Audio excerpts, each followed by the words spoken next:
Secondly, thanks to Billy and Sherry Demographic and our family members for organizing this special day and for volunteering their time. Lastly, we thank all of you who came out from near and far to support the AT Children's Project for Brian. Tonight we are here to honor our little 4-year-old Brian and to work together to build awareness and find a cure for ataxia-telangiectasia. Some of you might be wondering, what is AT? AT is a progressive neurological genetic disease. It is rare, it is fierce, and it is fatal. AT can be passed down silently through families for many years without anyone's knowledge. It occurs when two adults who have an ATM mutation in their DNA strand come together. AT combines the worst effects of cystic fibrosis, cerebral palsy, muscular dystrophy, immune deficiencies, and oftentimes cancer. What does that mean?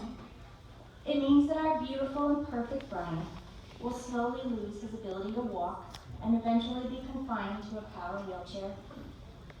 He will continue to develop ataxic muscle jerking movements throughout his body.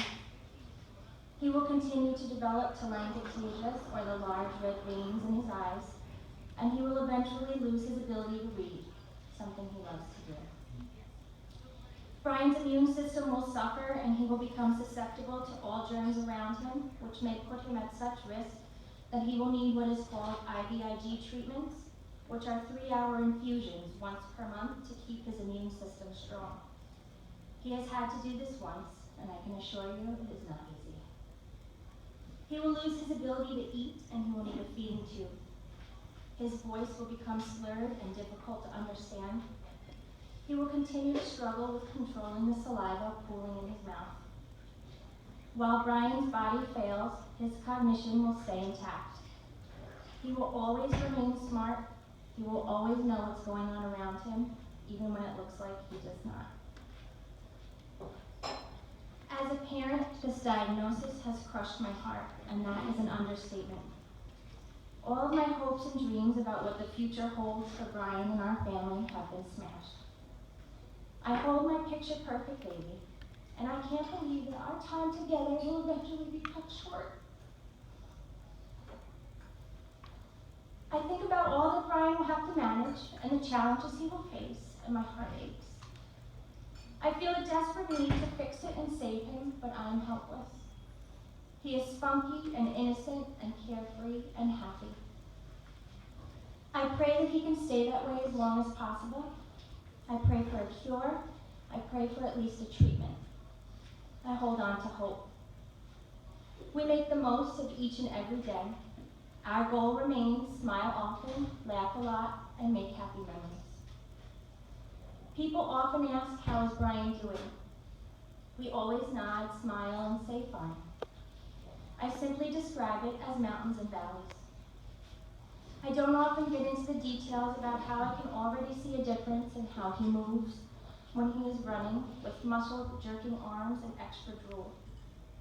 I don't describe how we buy him the coolest Ninja Turtle wristbands to help him manage that drool so he isn't considered different. I don't describe how he gets terrible headaches that no Tylenol helps because they are AT headaches and are triggered by exhaustion. He can only sleep them off. I don't often describe how after a few hours or less of play, he needs a rest and has to sit and lay down to let his body recharge, even if he desperately wants to continue participating. I don't often describe how I try every trick in the book, at times including begging, to try and get him to eat something, anything to gain calories. The doctors have told us that he needs a feeding tube in his immediate future, and we're just not ready to throw in the towel yet. I don't often describe the medications he takes to try to make eating an easier event for him, stomach relaxers and antacids. He also has a special adaptive eating chair. We just desperately want him to be able to enjoy a meal. I don't often tell anyone about the knot in my throat every time I put him on the bus to school, because I want to spend every second with him, and I don't want to share him. How I worry about him going to school, because what if someone else sends their sick child and Brian becomes ill?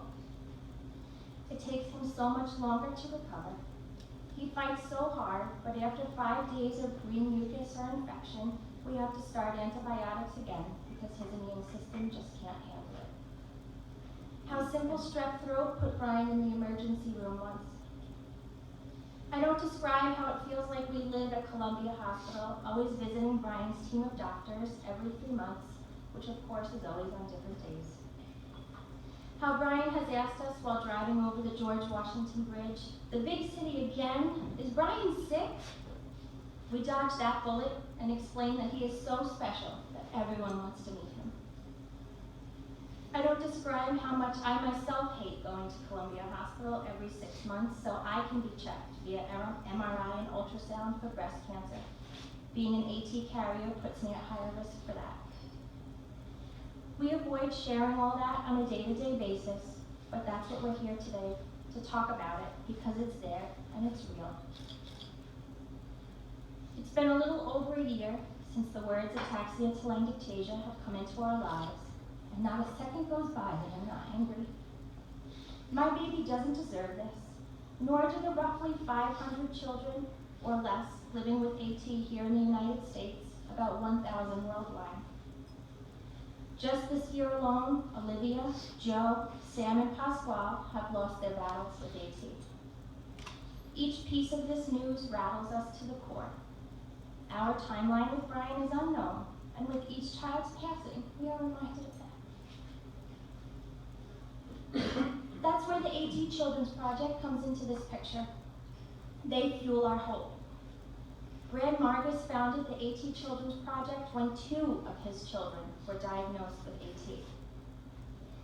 Our ATCP angels work tirelessly to interview scientists and doctors that are interested in researching for a cure. They gather AT families, and we are able to participate in some of these studies as researchers race to help our children. The project also funds the AT Clinical Center at Johns Hopkins Hospital. There's a team of doctors there, and they are the experts on this rare disease.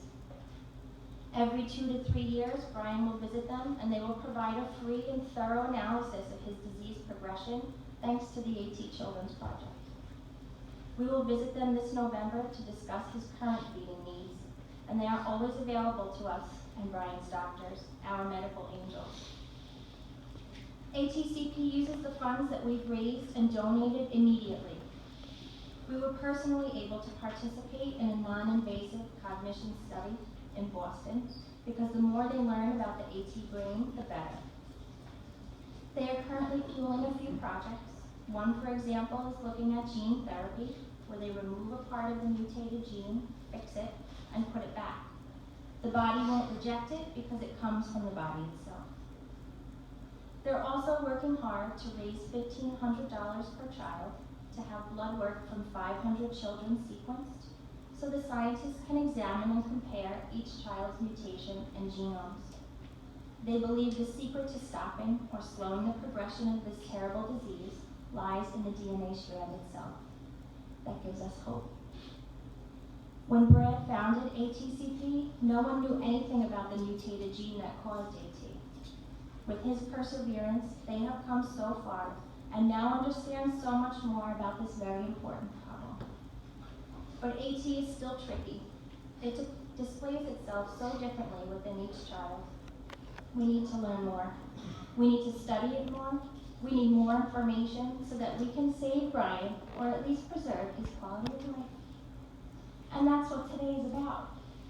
Today we have come here together to raise money so these scientists and doctors can more aggressively study this disease, so we can continue being in the interest of the pharmaceutical companies. What seems like a simple golf outing, dinner, and auction today could hold the dollar that helps us pay for a cure. So for your participation today, we are grateful. Thank you for joining us today, for caring enough to come and honor Brian with us, to learn about ataxia telangiectasia, to build awareness and help us find the cure. Brian deserves better than the cards he has been dealt. Thank you for listening, thank you for learning, and thank you for helping.